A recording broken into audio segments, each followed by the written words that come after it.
That's the name. Right there. That's the name. Sorry we're late. No problem. Did you have a good day? I did.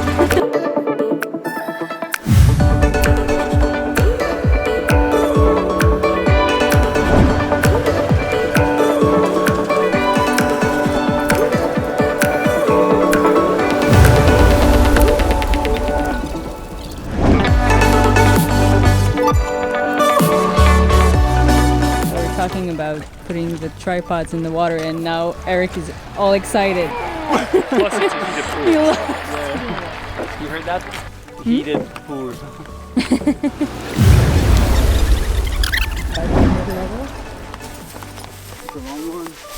Okay, you probably didn't hear that, but Eric said he had a vision today because he was sick like hell for about 8 hours, so he had a vision for something tonight.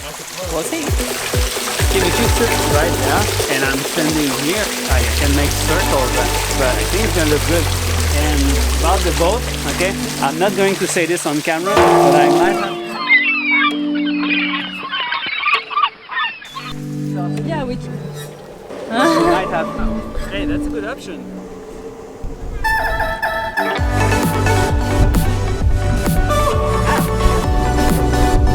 Okay, third question from Anita. She's asking us, are there any specific requirement for the tube to make sure they lit up enough for light painting usage? I bought some tubes in different colors, but they can hardly be seen in my pictures. I know, and this comes so often, like how to get light distributed in the tube. And the first time we worked with the clear tube, and it worked great. I'm not sure why. But since then we started to work with parchment paper. That's the key here. It's so easy with that, and you can really fill up your tube with light. If you want to go a bit brighter than that, use a slice of foil inside the tube, and then it's super bright. So I'm going to show a couple of samples here, there, and there. Maybe there. Okay, can I add like 2 things? Yeah. Something you want to check out is how powerful are your flashlights, because that might be one of the issue if it's not powerful enough. Right now you're using 2 1000 lumen flashlight. You don't need that much. There's no magical recipe. Like you have to find a perfect balance with the brightness in your tube, the ambient light, and your camera settings. That's the hardest part. But I've been shooting with 100 lumens. It's working. It's gonna take longer, maybe 6 seconds, and then you get more of the background. Lower power if you shoot at night, like when it's very dark. Mm-hmm. But at sunset, when it's still very bright, you can start shooting super early if you have 2000 lumens and the parchment paper and the foil inside the tube and a cap also on top. That was my second thing. Yeah, a cap on top of the tube really helps a lot because it bounces back, and then it's super bright on both hands. So that's an easy trick. Thank you.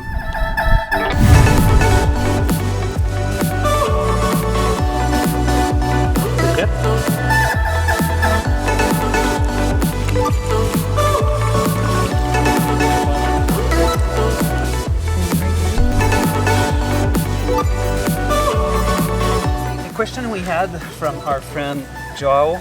He asked us, do you leave the cap on or not? Absolutely not, because if you leave the cap, you won't be able to get enough light on the feather itself. So get rid of the top, and then you need something black. We use zip ties like these. That's easy to find, and it's sturdy enough for what we need to do. And that's going to create the gap between the tube and the feather. So we got a bunch of colored feathers, the orange one of course to go with it, and what's important here is that the feather goes on top of it, not outside, because then it's going to turn black, like you won't see it at all. So we really need to make sure that it's visible. Like you can see it with the eye. If it's lit, you see it. If it's not, you don't. Okay, so let's tape. Take the paper and curve and make a small curve. Obviously you don't need to be 2 to do that. What are you talking about? We need to be 2 to do that. A zip tie is taped. So scissors. I was trying to put you in the spotlight. Or teeth. Okay, so it looks quite good, but it's going to flip a little bit. So Going to add some more black tape here to make it go more in the inside. Yeah. Usually, like, we would cut this one, but I forgot my scissors, so we'll find a way to... Oh, wait, I do have scissors. So we got the orange tube and a feather to shoot tonight at this beautiful Infinity pool. Okay, try to start and end below the edge. Oh, yes, that's working great. What you just did, that's new. Photo avec toi.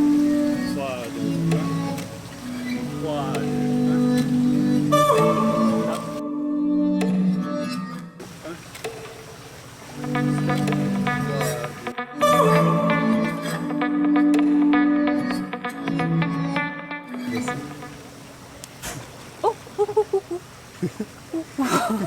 The camera nearly went in the water. That's fine.